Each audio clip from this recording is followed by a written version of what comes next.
Hey y'all, this is Clouds. So this past week, Battlefield 1 was on display at Gamescom, and we got a ton of new information. Today I'm going to be taking a look at some of the new info we got, but I'm not going to be covering everything. Rather, I'm going to be overviewing what I see as the most interesting pieces of news revealed at Gamescom. So, first off, a new map was revealed. Sinai Desert. I don't know if I'm saying that right because I don't speak Arabic or Egyptian, but apparently that's how you say it. Sinai. It's a desert map, if you can't tell from the name. You've got a lot of sand, and then there's the village of Bur El Mazar, and then a very large cliffside overlooking the village. It's a pretty big map, but looking at the conquest map of Sinai, a lot of the map seems to be empty space. You'll see most of the conquest points are in sort of a linear pattern near the cliffs, and then there's a single capture point out in the middle of nowhere. I personally am not really a fan of this layout. Having a big conquest map with most of the capture points grouped in one section of the map, it makes it so the size of the map is almost pointless. I would be really interested to hear from the devs why they went with this type of layout, because to me, I see no good reason for this layout on Conquest. But Conquest was never my favorite game mode. That was always Rush, and I'm happy to say that Rush is back. Although I guess technically it never left. I mean, it wasn't in Hardline, but I personally don't consider Hardline a true Battlefield game. I'm sorry. I know it sounds mean. I'm just saying that if there was an alternate universe where all the Battlefield games were sentient beings and they were all in high school for whatever reason, at lunchtime, Hardline doesn't get to sit at their table.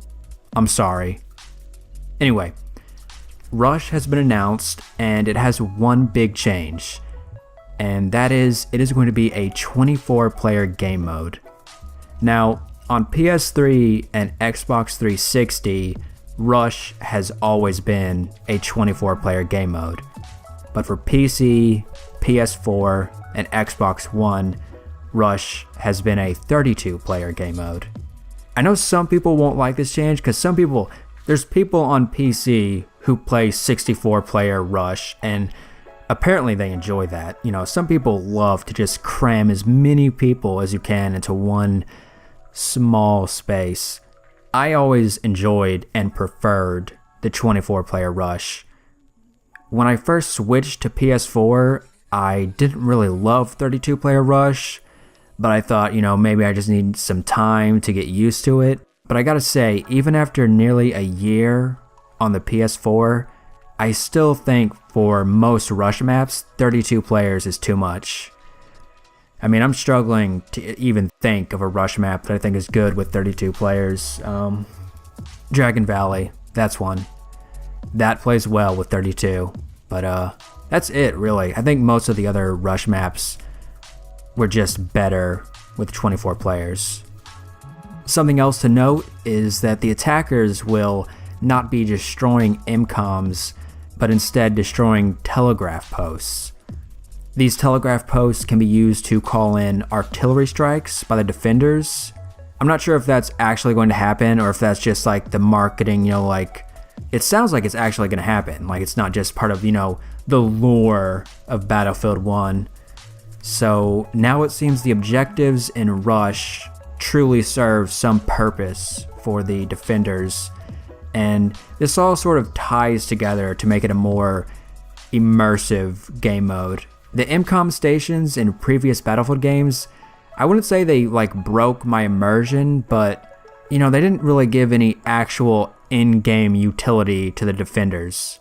It was part of the in-game fiction that these communication stations, they were called, served, some purpose for the defenders and therefore needed to be destroyed. But now I feel like the objectives in Rush just seem to, make a little more sense. And one last thing, Rush will still have tickets and a time limit for the attackers, just like in Battlefield 4. With the removal of respawn tickets from game modes like Conquest and Domination, I was thinking maybe it was a possibility that tickets would be removed from Rush, but that is not the case. On to the topic of destruction, which is something most people associate with Battlefield, well, with the more new Battlefields, after it was introduced in Bad Company. It seems DICE have decided to go back to more player-controlled destruction rather than the scripted set pieces that you saw in Battlefield 4. Lars Gustafsson gave an interview with Steve Ivor. I hope I'm saying that right, but I'm going to link that below. And in that interview, Lars brings up how DICE have listened to player feedback regarding destruction and have chosen to have a more Bad Company style destruction. Destruction is going to be more dynamic, with buildings, for example, not having preset styles of destruction, so they don't collapse the same time every time they are destroyed. Now buildings will crumble and collapse in different ways depending on how you shoot them, which it's a small thing, but it will definitely help with immersion. Lars also stated that they wanted terrain destruction to play a bigger role in Battlefield 1, so they've worked on that some too. For example, they want players to be able to blow craters into the ground to help them cross open fields while under fire. Overall, I'd say this is good news. As interesting as it was to see those big set-piece destructions in Battlefield 4, such as the skyscraper falling in Siege of Shanghai, I would say I have missed the smaller scale destruction of Battlefield 3 and the Bad Company games, so this is good news. I like it. Although, even though Levolution is being set aside and, basically locked away in the basement, Levolution's spirit will live on in some way. You'll remember in Battlefield 4, Levolution was sort of this all-encompassing name for a lot of stuff in Battlefield 4, and that includes such things as weather. Battlefield 1 takes this concept and they make it truly dynamic rather than scripted. In Battlefield 1, all maps will have dynamic weather, and DICE have confirmed that it is truly dynamic, unlike the weather in Battlefield 4. So while the sandstorm always happened at a set time in Gulf of Oman, the sandstorm on Sinai Desert might not even happen while you're playing. The changing weather will both switch up the look and feel of a map, but it will also affect gameplay. The sandstorm on Sinai, for instance, makes the skies unfit for flying for all but the most skilled and ballsy pilots. And on the ground, this large open map becomes less sniper friendly and instead becomes a more, medium and close quarters map with limited visibility. So far, we know that St. Quentin Scar will have sunny weather, rainy weather, and foggy weather, and Sinai Desert will have sunny weather, overcast weather, and the sandstorm. So it sounds neat, and I'm really curious to see all the weather types that will be in the final game. Me personally, I really hope there's like a sort of a snowy winter wonderland that looks very cozy. I would very much like to see that, hopefully. So, now, what about the beta? This is something everyone has been, obsessing over.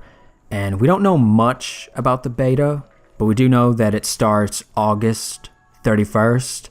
And Battlefield insiders get 1 day early access to the beta, so those players will get to play the beta on August 30th.